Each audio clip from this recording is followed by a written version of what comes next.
You ask Tiger to solve. This deals with linear equations with one unknown. The final result is x equals 5/2.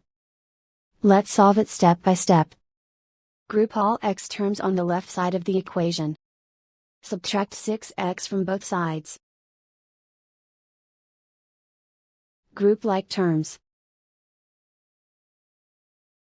Simplify the arithmetic. Group like terms.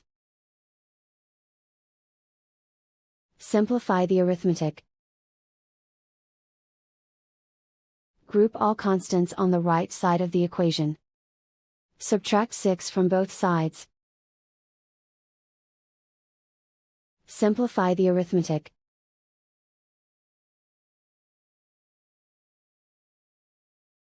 Isolate the x.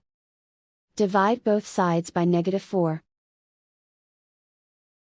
Cancel out the negatives.